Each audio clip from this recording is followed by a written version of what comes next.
That dock was never yours to begin with. And if you think a Coast Guard pension gives you property rights in my community, you are about to learn how wrong you are.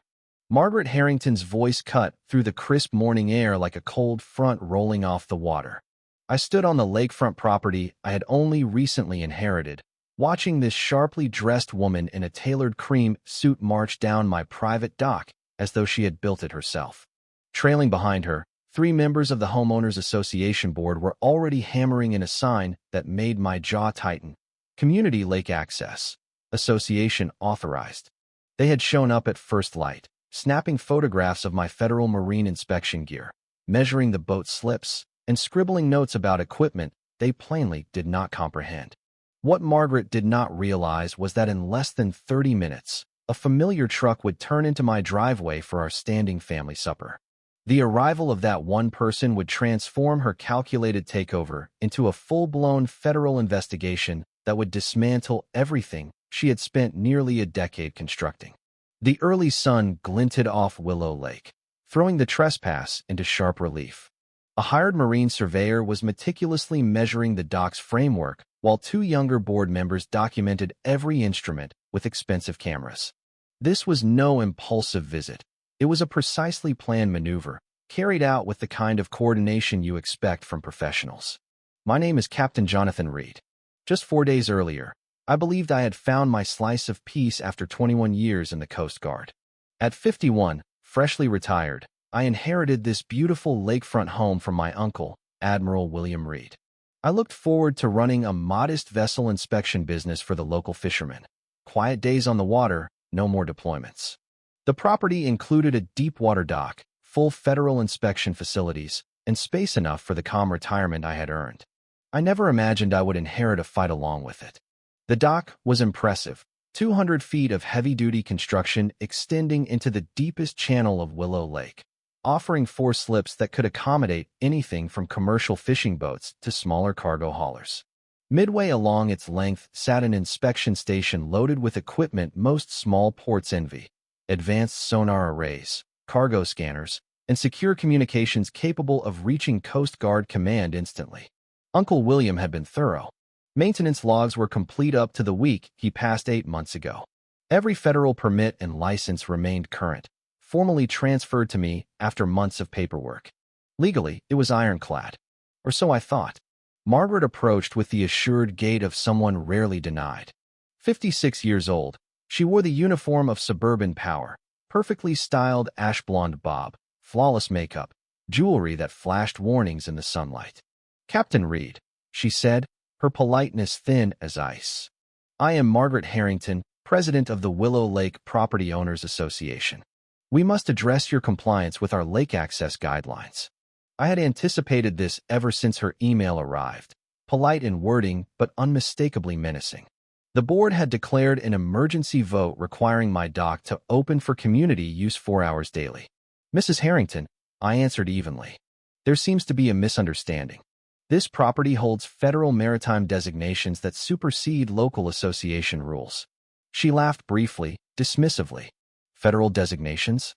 Captain, this is a private residential neighborhood, not a military installation. Your uncle may have lived in a fantasy, but reality tends to prevail." Behind her, the surveyor examined my consoles with evident puzzlement, photographing readouts he clearly did not understand.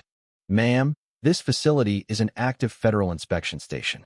Your ordinance does not apply." Her smile turned brittle. "It most certainly does. We have researched thoroughly. Any federal claim died with your uncle. The property is now standard residential and subject to our covenants." She introduced her team with dramatic flair: Lawrence Harrington, her husband and association counsel; Susan Whitaker, compliance officer; Daniel Brooks, lake development consultant. Susan and Daniel looked uncomfortable, as if they had expected a simple inspection and were sensing something larger. Lawrence radiated the confidence of an attorney convinced his credentials made him invincible. He produced a thick folder of stamped documents meant to overwhelm. But the research was shallow, general statutes instead of specific designations. The emergency ordinance had passed the day after I moved in. Their interpretation of federal law was simply wrong. I handed the papers back. "This is incomplete. The designation is attached to the facility's function and strategic value, not the owner. Margaret's patience thinned. Captain Reed, I have protected property values here for 9 years. Difficult residents always come to see reason eventually. She recited a list of families who had resisted and ultimately left. The Parkers forced into early retirement in Arizona, the Nguyen's who sold at a steep loss, the Kellys whose dock became community property after crippling fines. The pattern was unmistakable. Margaret had spent years targeting lakefront owners, using association powers to compel conformity or departure, converting private docks into shared amenities. Mine was the final jewel. What do you want exactly? Compliance.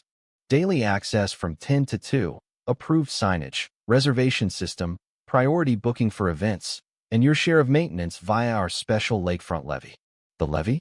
$800 per month, plus a $5,000 upfront fee for improvements. Punishing yet technically defensible numbers. And if I refuse? Lawrence smiled. We pursue remedies, liens, daily fines, court action. The property becomes unmarketable for many months. Slow financial strangulation disguised as due process. It worked because few could outlast it. They had miscalculated one thing. They assumed I was an ordinary retiree. They did not know the scope of my Coast Guard service or the doors it could open. I will consult counsel and respond, I said. 48 hours, Margaret replied. After that, enforcement begins. As they left, Daniel quietly warned her about active federal signals.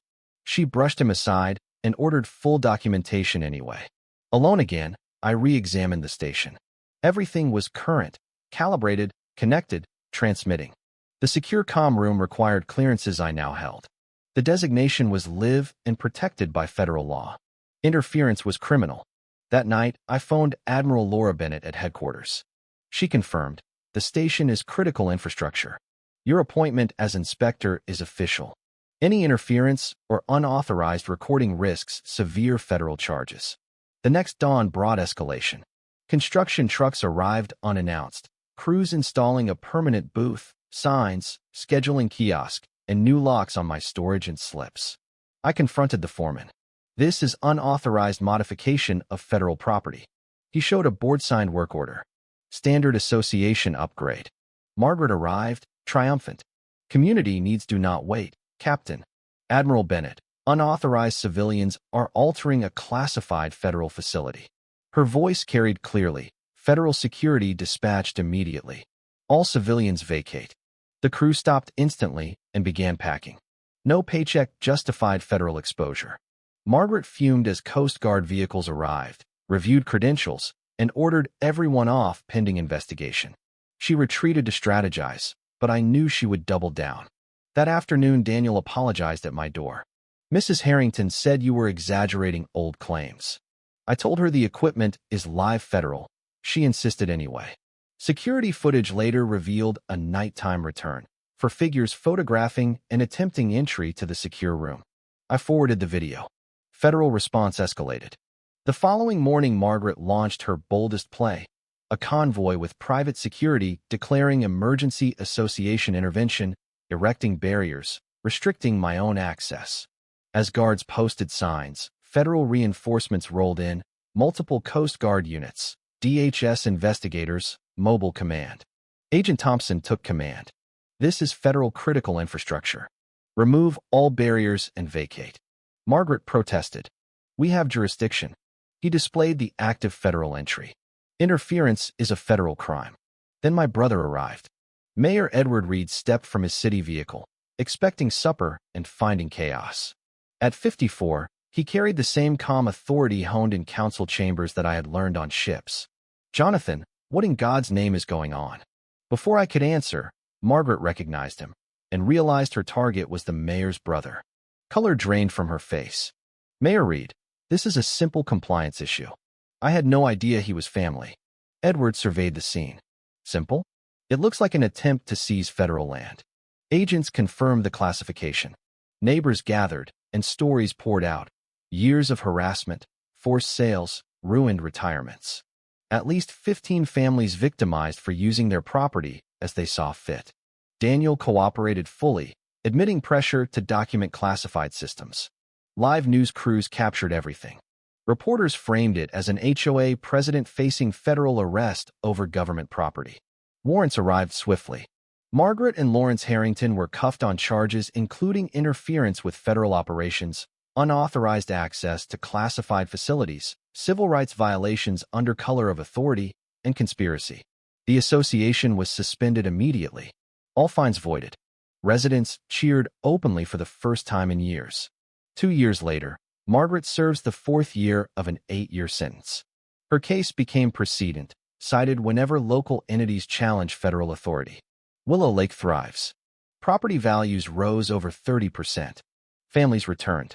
Private docks host grandkids and barbecues again.